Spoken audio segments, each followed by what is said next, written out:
नमस्कार प्यारे बच्चों, आपका स्वागत है उत्तर प्रदेश बोर्ड के सबसे बड़े channel UP board Hindi medium पर। और मैं हूं आपका हिंदी का शिक्षक, हिंदी का रक्षक, और आपके परीक्षा में हिंदी में 100 में 100 दिलवाने के लिए बिल्कुल प्रतिबद्ध हो चुका आपका शिक्षक ऋषि द्विवेदी।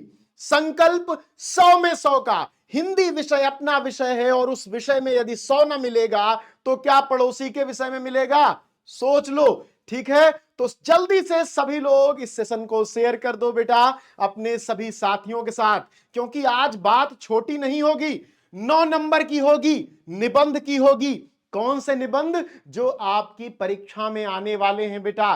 तो जल्दी से सभी लोग तैयार हो जाओ, कमर कस लो। आज आपके ऋषि सर आपको 9 नंबर का तोहफा देने जा रहे हैं, वे महत्वपूर्ण निबंध जो आपको हर जगह मिलेंगे। आप हमेशा से टॉपिक को लेकर चिंतित रहते हो। कोई भी क्वेश्चन बैंक, कोई भी बुक आपको मिल जाती है, उसमें हजारों निबंध दिए हैं, लेकिन सर पढ़े कौन सा, ये चिंता आपने हमसे पूछी तो हम आ गए बताने कि कौन सा पढ़ो, क्योंकि वही आ रहा है, वही आएगा भी। तो चलो सभी लोग एक बार देख लो कि कौन कौन से निबंध आने वाले हैं, सबसे महत्वपूर्ण निबंध कौन से हैं। और एक बात और मैं आपको बता दूं कि बेटा एग्जाम में निबंध पूरा एग्जामिनर नहीं पढ़ता, वो तुम्हारी हेडिंग देखता है, वो तुम्हारी भूमिका, तुम्हारी प्रस्तावना देखता है, तुम्हारा उपसंहार देखता है। तो कुछ चीजें तुमको रामबाण बता के जाऊंगा, जिसे कीवर्ड्स कहते हैं किसमें? पढ़ाई की दुनिया में। तो हम आज उस कीवर्ड्स को जानेंगे, निबंध के कौन से हैं। आपके सामने जो सबसे महत्वपूर्ण निबंधों की पूरी लिस्ट है वो ये है बेटा। पर्यावरण प्रदूषण कारण और निवारण। अब ये कई रूप में आता है। पर्यावरण प्रदूषण एक अभिशाप, प्रदूषण एक अभिशाप। भारत में बढ़ता प्रदूषण, प्रदूषण से परेशानियां, प्रदूषण से समस्याएं, वायु प्रदूषण, जल प्रदूषण, सारे प्रदूषण से संबंधित निबंध इसी के अंतर्गत आएंगे। उसके बाद दूसरा सबसे ज्वलंत, पिछले 10 साल का पेपर उठा लो और दावा करता हूं हर पेपर में मिलेगा, आतंकवाद समस्या और समाधान। आतंकवाद समस्या और समाधान, आतंकवाद कारण एवं निवारण, आतंकवाद एक महासमस्या, आतंकवाद एक त्रासदी, आतंकवाद से कैसे निपटें, भारत में बढ़ता आतंकवाद, या कुछ भी जो भी टॉपिक आतंकवाद से संबंधित आए उसमें एक ही निबंध लिखा जाता है। आप देखते होगे ना, जहां भी लिखा होता है अथवा करके 20 टॉपिक लिखे होते हैं। ठीक है, तो वो आपको ध्यान रखना है। आतंकवाद समस्या और समाधान, इसी के अंदर सब आ जाएगा।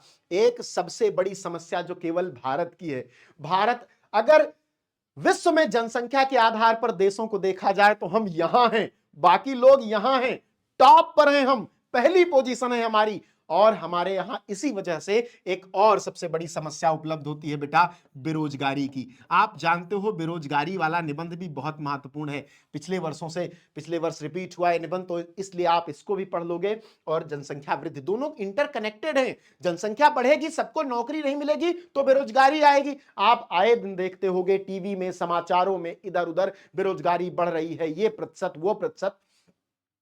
आपके निबंध हमेशा सामाजिक मुद्दों से आते हैं बेटा, ये बात ध्यान रहे।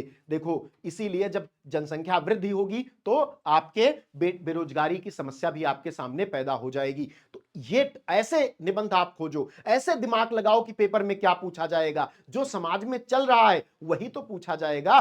ठीक है, अगला है बेटी पढ़ाओ बेटी बचाओ। वर्तमान सरकार द्वारा इसे एक नारा बना दिया गया बेटा, महिलाओं की सुरक्षा को लेकर। आप बेटी पढ़ाओ बेटी बचाओ निबंध जब तैयार कर रहे होगे तो नारी, समाज में नारी का स्थान वाला निबंध भी तैयार हो जाएगा। कौन सा? समाज में नारी का स्थान।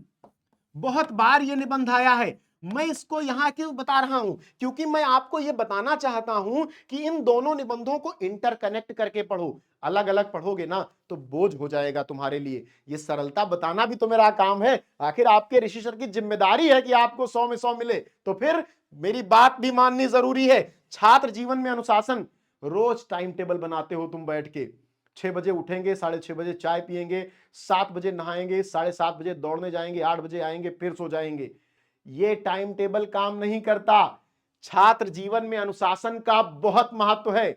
जिंदगी यहीं से शुरू होती है। हमारे प्राचीन काल में इसे ब्रह्मचर्य कहा जाता था। क्या कहा जाता था बेटा? ब्रह्मचर्य कहा जाता था। ध्यान रखना इस बात को। चलिए अगला प्रश्न क्या है, क्योंकि हमारे छात्र जीवन में यह बताया जाता था कि ब्रह्मचारी होना अर्थात जीवन के सभी चीजों से अलग होकर के पढ़ाई करना कैसे महत्वपूर्ण है। तो छात्र जीवन में अनुशासन निबंध, आप छात्र हो, आपसे अच्छा कौन बताएगा इस बात को। हजार जगह पढ़ते हो छात्र जीवन में अनुशासन, एक बार और पढ़ लेना, तैयार हो जाएगा।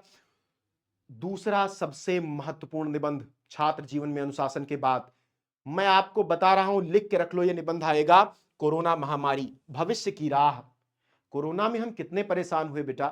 आप सभी लोग तब नवयुवा रहे होंगे, 10th 9th में रहे होंगे, क्या उम्र थी आपकी और आपने वो विभीषिका देखी। सब लोग मर रहे थे, चारों ओर परेशानियां थी, समाज अस्त व्यस्त हो गया था। हम अब संभले हैं, तो सरकारें इस ओर चिंतित हैं कि कैसे हम अपने बच्चों को बता पाएं कि भविष्य में वे इस ऐसी महामारियों से कैसे लड़ेंगे। इसलिए ऐसे निबंध आपकी परीक्षाओं में जरूर आएंगे। ठीक है, आपको 5-6 निबंध मिल जाते हैं, उसमें से एक लिखना होता है, ये सारे तैयार कर लोगे, कंफर्म हो जाएंगे। एक बात और जो बहुत जरूरी है वो क्या है, आप निबंध लिखोगे कैसे, तो उसके लिए आपको क्या करना है, सबसे पहले प्रस्तावना लिखनी है बेटा। सबसे पहले प्रस्तावना, और प्रस्तावना क्या होती है, किस टॉपिक पर निबंध लिख रहे हो उसके बारे में, उसके बारे में। फिर आतंकवाद पर लिख रहे हो तो उसके कारण, ठीक है। उसके बाद समस्याएं, सब में ऐसे ही फॉलो होगा, समस्याएं। उसके बाद अब देखो, हेडिंग को आप ब्लैक पेन से लिखोगे, ब्लैक स्केच से हेडिंग लिखी जाएगी, समस्याएं। और उसके बाद क्या लिखोगे आप, निवारण के उपाय, निवारण के उपाय, सब ब्लैक पेन से लिखो, ब्लैक स्केच से लिखोगे और अंडरलाइन कर दोगे। टीचर तुम्हारी हेडिंग देखेगा और अगर उसे हेडिंग मिल गई तो 100 में 100 लिख देगा तुम्हारी कॉपी में और तुम टॉपर बन जाओगे। ठीक है, उसके बाद उपसंहार, तुम बताओगे कि अगर तुम किस तरह सोचोगे। तुम इस तरह सोचना कि अगर तुम भारत के प्रधानमंत्री होते तो कैसे आतंकवाद से निपटते, वही उपसंहार होता है। सभी निबंधों में उपसंहार लिखते समय आप अपने आप को उस जो समाज है उसका मुखिया मान लेना, उपसंहार सबसे बढ़िया लिखा जाएगा। इससे अच्छी कोई स्ट्रेटजी नहीं है। निबंधों को क्या करना है, हर निबंध को 3 से 4 बार पढ़ना है, उनकी हेडिंग दिमाग में छाप लेनी है। हेडिंग छापनी है, कंटेंट पूरा नहीं छापना है। कंटेंट अपने मन से लिख जाएगा अगर हेडिंग याद रहेगी। तो क्या इंपॉर्टेंट सबसे ज्यादा, आपकी हेडिंग, ये बात ध्यान रखो। और सबसे बड़ी जो आपके लिए खुशखबरी है वो ये है कि बेटा हमारी क्लासेस शुरू हो चुकी हैं, हर दिन आपको टाइम टेबल मिल चुका है। तो चैनल को तुरंत सब्सक्राइब कर लो, चैनल को सब्सक्राइब कर लो, सेशन को तुरंत शेयर कर दो दोस्तों के साथ कि सबके निबंध तैयार हो जाएं और उनको मिल जाएं 9 में 9 पूरे नंबर। और आपके ऋषि सर आपसे वादा करते हैं कि इस प्रकार इस बार मैं आपको हिंदी के इस जो आपकी कमजोरी हिंदी को लेकर उससे मुक्त करवाऊंगा, 100 में 100 आपको मिलेगा। तो जब सभी लोग इस चैनल को तुरंत सब्सक्राइब करो, क्योंकि आगे की क्लासेस आपको इसी चैनल पर मिलेंगी। आपके परीक्षा के लिए सबसे बेहतरीन कंटेंट यही मिलेगा। मिलते हैं नेक्स्ट क्लास में, बहुत बहुत धन्यवाद।